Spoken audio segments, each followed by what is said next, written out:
Hello and welcome along to this YouTube production on andyholdingspeedfigures.co.uk. Andy speaking ahead of another 8-race programme for you at Dundalk on Wednesday, November the 25th. Competitive as ever, beginning at 2:05, ending at 5:45. Pretty much maximum fields all the way through the day. And a lot of horses have been running regularly over the last month or two. So I wouldn't say it made winner finding any easier, but we've got a fair idea of where we need to be looking in most of these races. Beginning in the Claimer, pretty modest stuff. There's only really two horses here who've got a bit of a class edge on this field. Tonkinese and Dalaleo, they've been running in much better grade.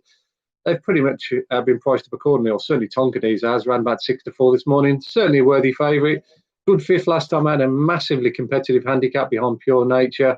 That form looks pretty solid in the context of this race. And largely speaking, he runs well here at Dundalk. He's got a good draw in stall one, yards in flying form. He should take all the beating there. Dalaleo is the only other one I can make a case out for. He also takes a significant drop in grade, even though he's been slightly in and out in the last year or two, it has to be said. He's certainly got prospects of running well against this mob. He didn't run too badly last time out. It was a good race he was involved in, and he was noted doing some half-decent late work in the closing stages. It's just that I suppose he's lost his way a little bit since racking up a bit of a sequence over a year ago. So the way I'd probably play that race is I'd probably back Tonkinese at around about the 6-4 mark, as I said, and perhaps have a little bit of a small save. You could even back him each way, Dalaleo, because I think he'll be in the first three. That's the way I'd go in the first race. On to the second, the 240. Very competitive looking handicap it is too as well. I'll probably take a chance here on Pack Army. Around about 14-1 top price this morning. Not done too many favours of the draw. Drawn stall 16, which is not ideal, but it is a mile and a half, and you've got a longer run to the bend here at Dundalk over the mile and a half. If you can slot him in, Jerry Sheridan, then he'd have half a chance of being competitive here. He was a very, very good sixth the other day, and a miles better race than this, won by Blue Shadow. But that had all the best mile and a half horses in that particular contest, the likes of Construct and Psyche. And he finished right on the coattails of them in the latter stages, keeping on quite well. Generally speaking, this is his trip. He has run well over a mile and a quarter. I think he's even tried 2 miles, but a mile and a half seems to be his distance. And, you know, he'd certainly, on the basis of that run, hold his own against the likes of Dame Rapide, Storm Steps, and Nari Enkol, who all arrive here in reasonable shape. Certainly his circuit times, anyway, are on par with what they've been achieving of late. So I'd be fairly confident of Pack Army running well. You can get 4 places for him this morning. 3:15, quite a few of these have had plenty of chances. The likes of Orchid Gardens for certain. You know, she's had numerous tries without getting ahead in front. I'd certainly pay the utmost respect to Stately Home here, who ran really well on second start for Damien English here the other day. Just got a bit tired late on. I think he's a worthy market leader. He's probably going to be the one to beat. But I quite like the chances here of Show Melina having its second run for Johnny Levens since leaving the UK shores of William Knight. Actually ran quite well in a good maiden at Newbury on this last start for William over in the UK. And I thought she had a good bit of promise first time here at Dundalk, over 7 furlongs, staying on quite eye-catchingly in the latter stage of that race to finish 6th behind her Diva. But she came home in 33.8 from the 3 furlong pond. That's a really good sectional here at Dundalk. Anything that does below 34 seconds is up above average. So if he can break a bit clean and get himself into a decent position from stall 12, I've got a sneaky feeling this Show Melina, if he shows what he did the other day, can certainly run himself into the frame here, particularly over a trip that should suit. He's up to a mile here today. So around about 10-1 top price this morning. Show Melina, I'd suggest he's one of the better bets, certainly at the prices anyway, at Dundalk today. On to the next race, the 3:45. I'd probably take a chance here with Koibig.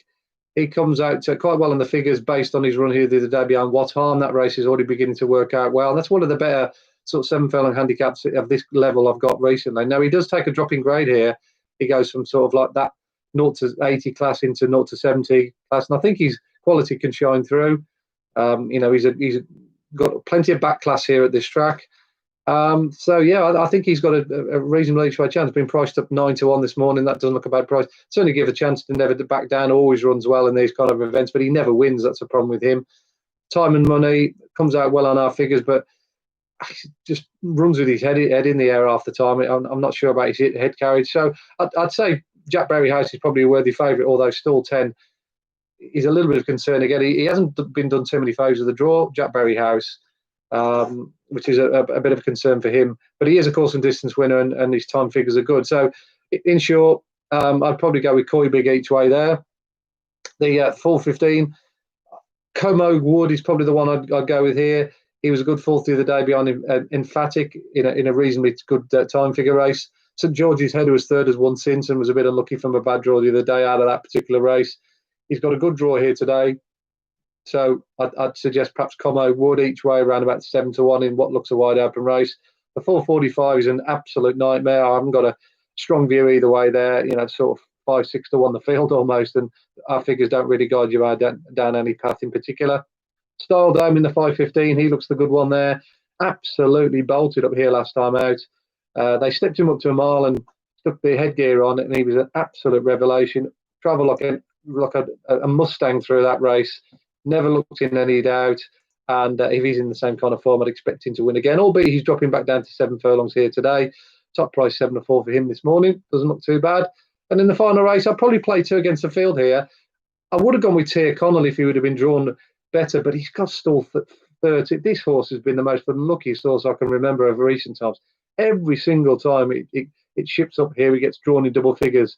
It was drawn out on the wing last time out. It's got drawn 13 of 13 again today. It just makes life really difficult. And when you're taking a short price at 4-1, you want everything in your favour. He did an amazing job to finish second from where he was here the other day. He's clearly in good heart, but the draw once again puts me off. So I'm going to go with the 2 clash droppers here, War Hero and Jungle Cove. They both ran better than their finishing position suggested last time out in a very hot race won by Pulse of Shanghai. War Hero missed the break and was never nearer than 9th to finish. He's much better drawn today, and with a good break, I think he can go well. He's got some really good figures here at Dundalk over the years. And Jungle Cove also completely missed the break here in the same race, but he also ran well from a bad position, turning for home.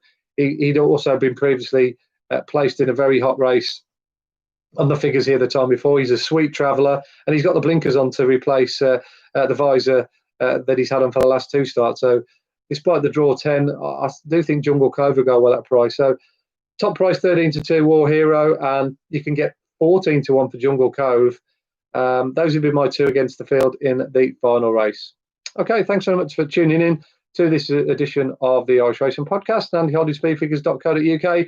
Hopefully you can catch us again tomorrow when we've taken a look at the jumps card at Thurles. Until then, it's bye for me for now.